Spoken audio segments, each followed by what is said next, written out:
Hello students, I am Dr. Indu Kumar. I am an assistant professor in NCERT.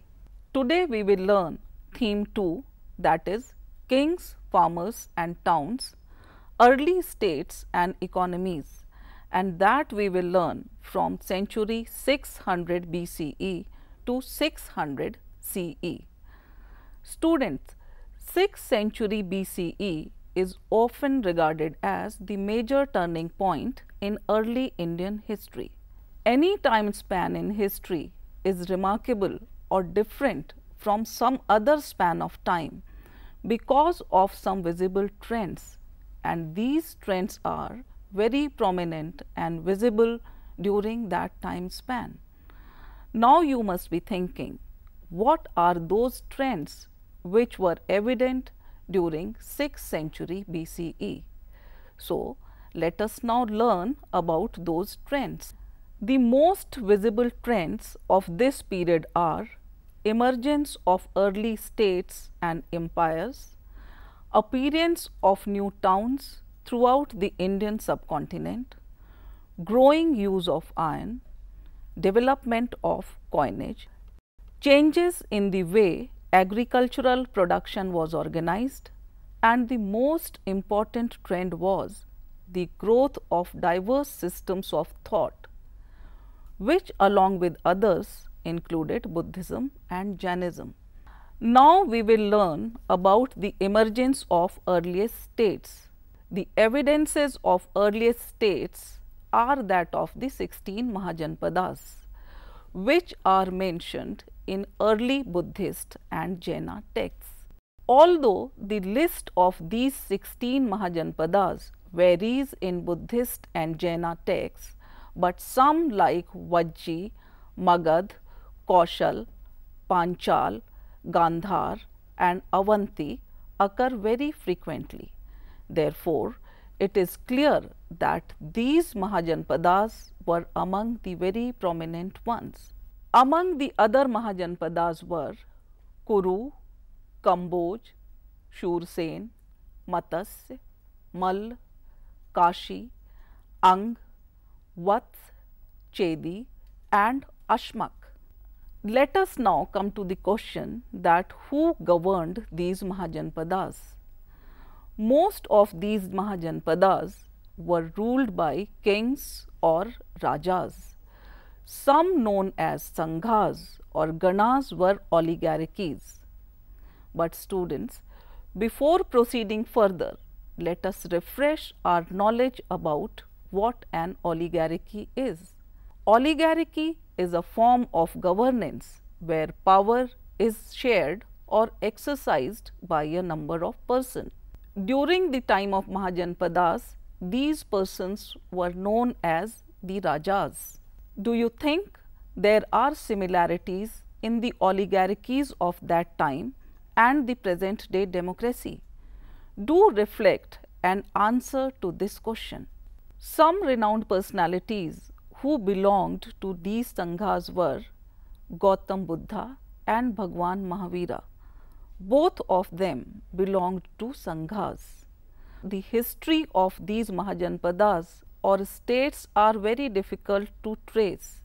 It is because there is a lack of sources of this period, but it is known that some of these Sanghas or Ganas were lasted for nearly 1000 years. Let us now come to the question that who exercised control over the resources during the Mahajanpadas and what were the kind of requirements for which resources were needed.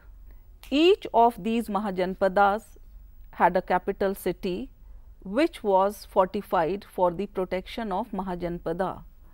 Maintaining these fortified cities as well as providing for the huge armies and bureaucracies needed resources. Who controlled the resources in Mahajanpadas? Rajas generally controlled resources. In some instances, as in the case of Vajji Sangha, Rajas probably controlled resources such as land collectively. Now the question arises, were there any rule for the procurement of resources for the Mahajanpadas? From the 600 BCE onwards, Brahmanas began composing Sanskrit texts, and these texts were known as Dharmashastras. These Dharmashastras laid down rules for rulers and also for other social categories.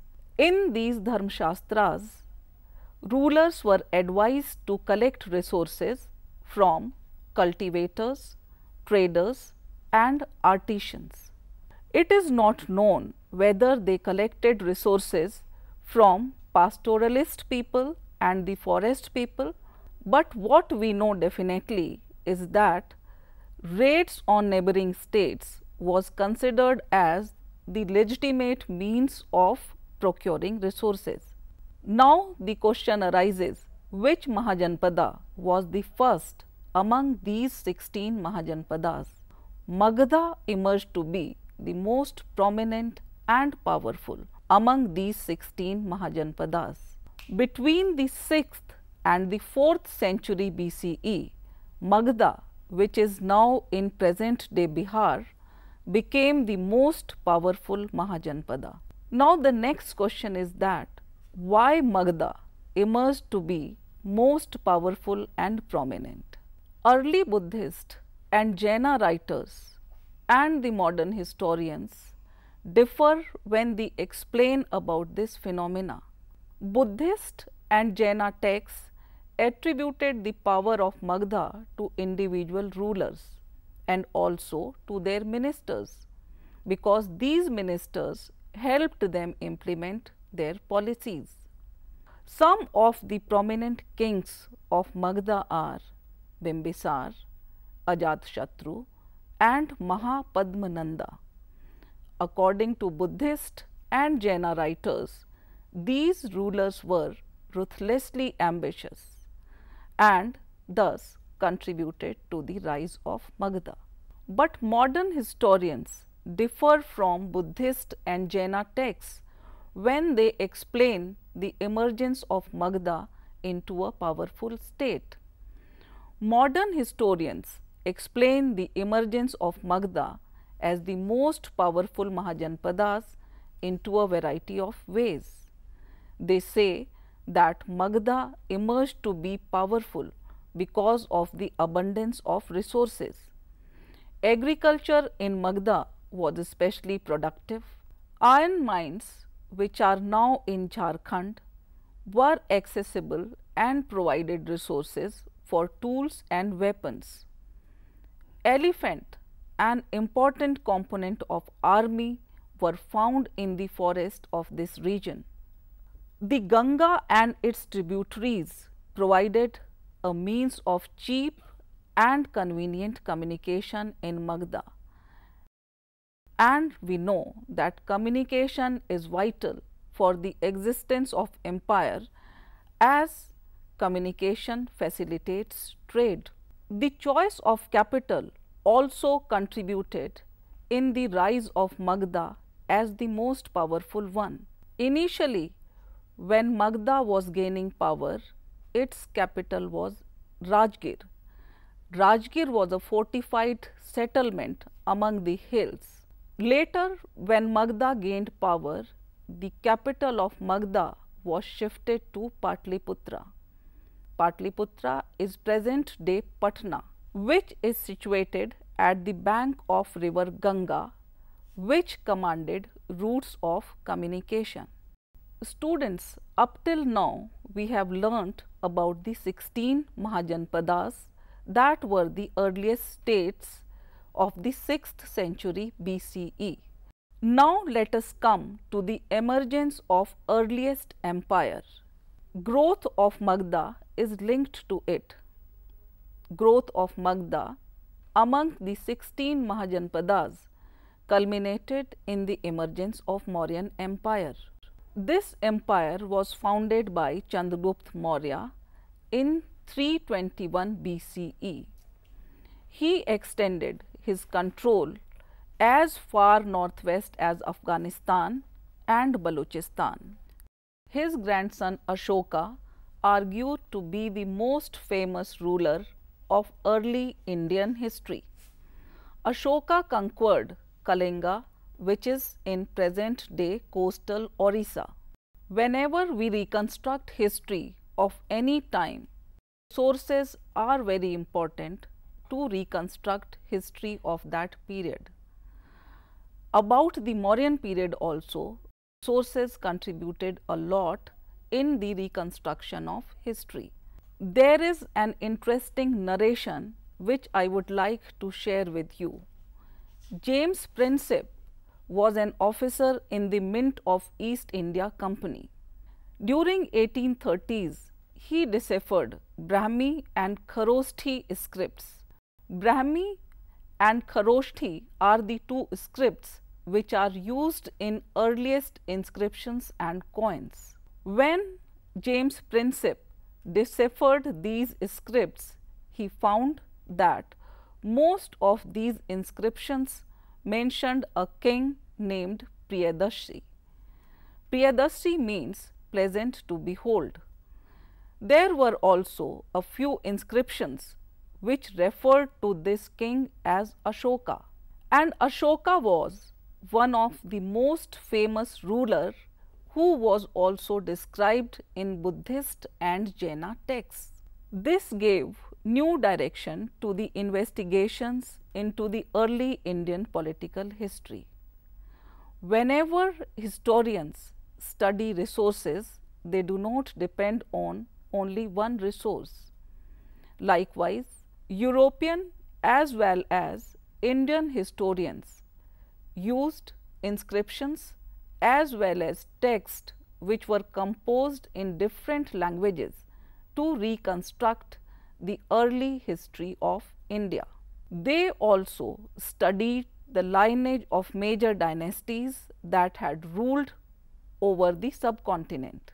Therefore, deciphering Brahmi and Kharoshthi scripts resulted into the outlining of Indian political history, and this outline was started during the early decades of 20th century.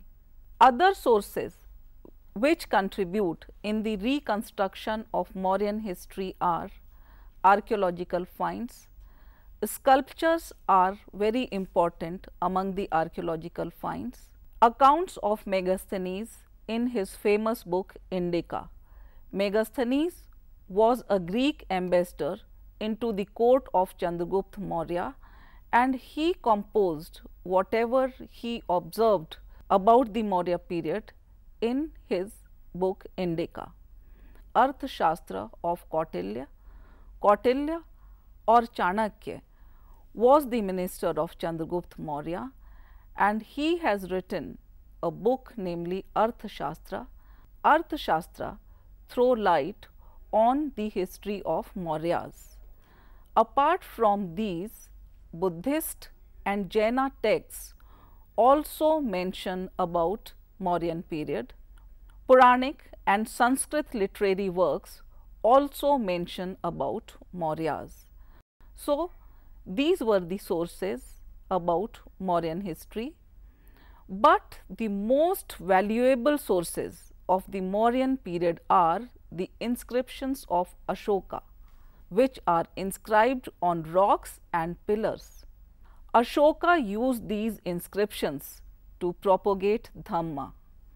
By propagating Dhamma, Ashoka tried to hold his empire together, because Ashoka believed that the universally applicable principles of Dhamma would ensure the well-being of people in this world and the next world. He appointed special officers known as Dhamma Mahamatas to spread the messages of Dhamma. Now, let us come to the point, what is inscribed about Dhamma into the Ashokan inscriptions? Respect towards elders, generosity towards Brahmanas and those who renounced worldly life, treating slaves and servants kindly. Students, today we have learnt about the emergence of earliest states and empires.